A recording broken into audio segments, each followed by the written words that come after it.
¿Puede Nuevo México volver a ser mexicano? ¿Te parece una locura? Pues agárrate, porque cuando miras la historia, los datos y lo que está pasando hoy, la pregunta ya no es tan absurda. Empezamos. Nuevo México es hoy uno de los 50 estados de Estados Unidos. Tiene algo más de 2 millones de habitantes. No es Texas, no es California, pero tiene algo único que lo hace muy especial. Nuevo México no es culturalmente anglosajón. Nunca lo fue del todo. De hecho, antes de ser estadounidense, fue español y después mexicano. Durante más de 300 años, este territorio habló español, fue gobernado desde México y funcionó bajo leyes hispanas.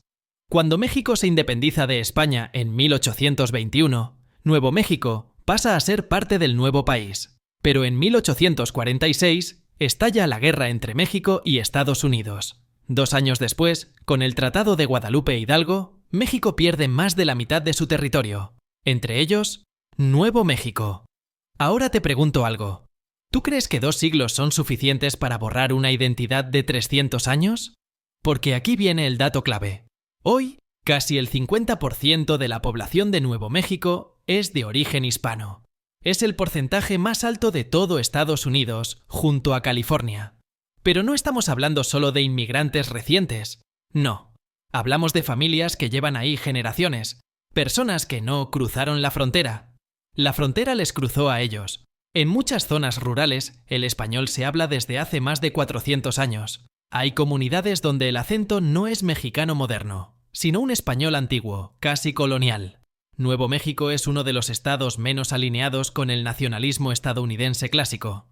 Suele votar demócrata, rechaza políticas migratorias duras y mantiene una identidad muy distinta a estados como Texas o Arizona. Ahora piensa esto conmigo. Estados Unidos está más dividido que nunca. Polarización política extrema. Estados enfrentados a Washington. Debates sobre derechos, inmigración, armas, identidad. Y cuando un país entra en una fase prolongada de tensión interna, las periferias empiezan a mirar alternativas, no porque quieran irse mañana, sino porque empiezan a preguntarse, ¿este país realmente me representa? Aquí entra el escenario hipotético. Imagina que dentro de 20 o 30 años, Estados Unidos atraviesa una crisis profunda, económica, institucional o incluso territorial. No sería la primera potencia en hacerlo. Le pasó a la Unión Soviética, le pasó al Imperio Británico, le pasó a España. En ese contexto, algunos estados podrían empezar a exigir más autonomía. Luego, referéndums. Luego, rupturas. Y Nuevo México tendría algo que otros estados no tienen. Una identidad previa clara y una alternativa histórica real. Ahora bien, ¿existe hoy un movimiento serio que quiera separarse de Estados Unidos? No. Y esto hay que decirlo claro. No hay un movimiento independentista de Nuevo México fuerte ni organizado. No hay partidos que propongan volver a México. No hay referéndums en camino. Pero ojo, las grandes transformaciones nunca empiezan siendo mayoritarias. Empiezan como ideas incómodas, como debates culturales, como preguntas que antes no se podían hacer. Y esas preguntas ya existen. En universidades, en círculos académicos, en redes sociales, se habla cada vez más de identidad hispana, de territorios perdidos, de memoria histórica, no como revancha armada, sino como relato. Y aquí viene la pregunta incómoda. Si Nuevo México, en un escenario extremo, se independizara, ¿hacia dónde miraría? ¿Canadá? No tiene sentido. ¿Unirse a Estados Unidos otra vez? Tampoco.